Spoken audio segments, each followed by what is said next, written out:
రెండు చేతులు కలిస్తేనే చప్పట్లు వస్తాయి. చేతికున్న వేళ్ళన్నీ కలిస్తే పిడికిలి అవుతుంది. అలాగే జిల్లాలో అధికారులు కలెక్టర్ అందరితో కలిసి పనిచేస్తే జిల్లా అభివృద్ధి పదంలో ముందుకు వెళ్తుంది. కానీ పశ్చిమ గోదావరి జిల్లాలో అధికారులు ఓ వర్గం, కలెక్టర్ ఓ వర్గంగా తయారైంది. పశ్చిమ కలెక్టర్ కాటంనేని భాస్కర్కు రెవెన్యూ ఉద్యోగులు అధికారుల మధ్య అగ్గి రాజుకుంటుంది. పని చేయాలని కలెక్టర్ అంటుంటే పనిలో మాకు స్వేచ్ఛ కావాలని పట్టుబడుతున్నారు ఉద్యోగులు. ఒకరిపై ఒకరు విమర్శలు చేసుకుంటూ ప్రజల ముక్కును వేలేసుకునేలా చేస్తున్నారు. వర్క్ టు రూల్ చేయబోతున్నాం. ప్రభుత్వ పని గంటల్లో మాత్రమే పని చేస్తాం.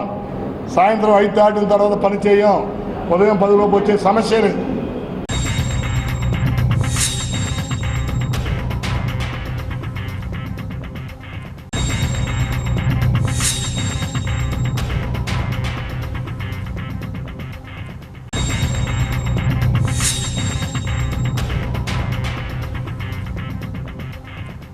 The law will take its own course. ఎవరిని వదిలిపెట్టేది ఏం లేదు. తప్పుడు ఆరోపణలు చేసి ఇవన్నీ చేస్తే కాండక్ట్ రూల్స్ ఉన్నాయి, సర్వీస్ రూల్స్ ఉన్నాయి, అసోసియేషన్స్ పక్కన ఉన్నాయి. కానీ ఓవరాల్గా ఉద్యోగంలో జాయిన్ అయ్యే రోజు మనం అందరూ సంతకాలు పెట్టాం.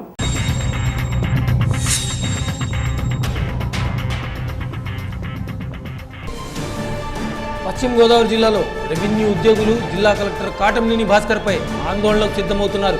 ఇందుకోసం అత్యవసర సమావేశం నిర్వహించారు. జిల్లా కలెక్టర్ కాటంనేని భాస్కర్ రెవెన్యూ ఉద్యోగులపై కక్ష సాధింపు చర్యలకు పాల్పడుతున్నారని రెవెన్యూ ఉద్యోగులు ఆందోళనకు సిద్ధమవుతున్నారు. కాన్ఫరెన్స్ల పేరుతో ఉద్యోగులపై ఒత్తిడి చేస్తున్నారని ఆరోపిస్తున్నారు. సాయంత్రం 5 గంటల సమయం దాటాక పని చేయమని తేల్చి చెప్తున్నారు. వీడియో కాన్ఫరెన్స్, డైలీ వర్క్ కార్యక్రమాల్లో పని విధానాలతో మాత్రమే పాల్గొంటామని ఉద్యోగ జేఏసీ నాయకులు స్పష్టం చేస్తున్నారు. సమావేశంలో జిల్లాలోని ఎంఆర్ఓలు, రెవెన్యూ అధికారులు పాల్గొన్నారు.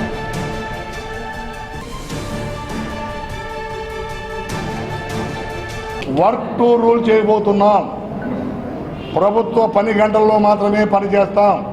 సాయంత్రం 5 దాటిన తర్వాత పని చేయం. ఉదయం 10 లోపు వచ్చే సమస్య లేదు. అసోసియేషన్ తీర్మానానికి కొందరు ఎవరైనా, కలెక్టర్ తొత్తులు ఎవరైనా సంఘ ద్రోహాన్ని పాల్పడితే వారెవరిని ఉపేక్షించాం. ఇది అసోసియేషన్ నిర్ణయం.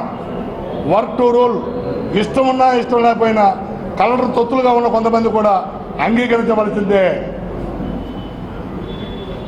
సోమవారం నుంచి work to rule, dial to narration అవ్వచ్చు, వీడియో కాన్ఫరెన్స్ అవ్వచ్చు, ఎలాంటి పని అయినా పని గంటల్లోనే పెట్టు.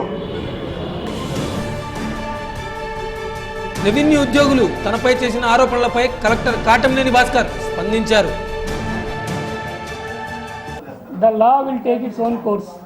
ఎవరిని వదిలిపెట్టేది ఏం లేదు. తప్పుడు ఆరోపణలు చేసి ఇవన్నీ చేస్తే కాండక్ట్ రూల్స్ ఉన్నాయి, సర్వీస్ రూల్స్ ఉన్నాయి, అసోసియేషన్స్ పక్కన ఉన్నాయి. కానీ ఓవరాల్గా ఉద్యోగంలో జాయిన్ అయ్యే రోజు మనం అందరూ సంతకాలు పెట్టాం. ఏమని నేను పెట్టాను, అందరూ పెట్టారు. ఇక్కడ some conduct rules we have to follow. Conduct rules follow కాకుండా ఏది పడితే మాట్లాడటానికి, ఏది పడితే చేసి ఎలిగేషన్ చేయడానికి లేదు కదా. ముఖ్యంగా మీ పాలిటిక్స్ కోసం అన్నెసరీగా ఏదో ఒక ఇది క్రియేట్ చేసి పెట్టాల్సిన అవసరం లేదు. రైట్, నాకు వర్క్ ఇంపార్టెంట్, వ్యక్తులు ఇంపార్టెంట్ కాదు. నాకు పేర్లు కూడా గుర్తుండవండి, పేర్లు కూడా గుర్తుండవు. ఐ టెలింగ్ ఫ్యాక్చువల్లీ పేర్లు కూడా గుర్తుండవు. నాకు వర్కే ఇంపార్టెంట్. వర్క్ జరగాలి. ఇందాక చెప్పాను కదండి, మన కణంలో గవర్నమెంట్ ఆఫీసర్లో పబ్లిక్ మనీయే ఉంది, మీకు లేకపోవచ్చు. So we have to be responsible. తిడుతున్నారు అంటున్నారండి. ఎప్పుడు మీకు ఎప్పుడైతే ఆ మాట ఈ జిల్లాకి లక్షలు ఖర్చు పెట్టి వచ్చేవాళ్ళు రావట్లేదని మాట అన్నారో, that is the central point of agenda. అదే ఎజెండా. కొన్ని ఏంటంటే ఫ్రాడ్ అండ్ స్లిప్స్ అంటారు. సైకాలజీ చదివిన వాళ్ళకి తెలుసు. కొన్ని మాటలు ఏంటంటే అలా స్లిప్ అవుతూ ఉంటాం మనం మనసులో. పశ్చిమ గోదావరి జిల్లాలో పనిచేసేందుకు గతంలో లక్షలు పెట్టి ఉద్యోగం కోసం వచ్చేవారని, నేడు ఆ పరిస్థితి లేదని కాటంనేని భాస్కర్ అంటున్నారు.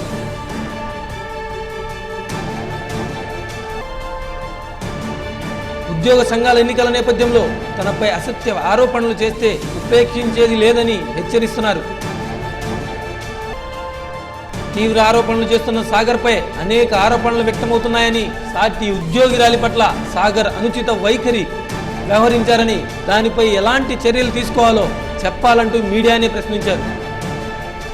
సీనియర్ అసిస్టెంట్ నుంచి జూనియర్ అసిస్టెంట్గా మాత్రమే పనిష్మెంట్ ఇచ్చామని, ఎందుకంటే తప్పుడు ఫిర్యాదులు చేయడం సాగర్కు అలవాటుగా మారిందని, గతంలో కూడా తప్పుడు ఫిర్యాదులు చేసి రెడ్ హ్యాండెడ్గా బుక్ అయ్యాడని కలెక్టర్ తేల్చి చెప్తున్నారు. ప్రభుత్వ నిబంధనలను ఉల్లంఘిస్తే ఎవరిపైనా చర్యలు తీసుకోక తప్పదని కలెక్టర్ సూటిగా చెప్తున్నారు. కలెక్టర్ మాటలకు ఉద్యోగులు మాత్రం బదులు గట్టిగా ఇస్తున్నారు. వారు చెప్పిన పని విధానంలోనే వాళ్ళు పని చేస్తామని తేల్చి చెప్తున్నారు. ఏదేమైనా పశ్చిమ గోదావరి జిల్లాలో కలెక్టర్ వర్సెస్ ప్రభుత్వ ఉద్యోగులు తతంగం పేదలకు శాపంగా మారిందనే చెప్పాలి.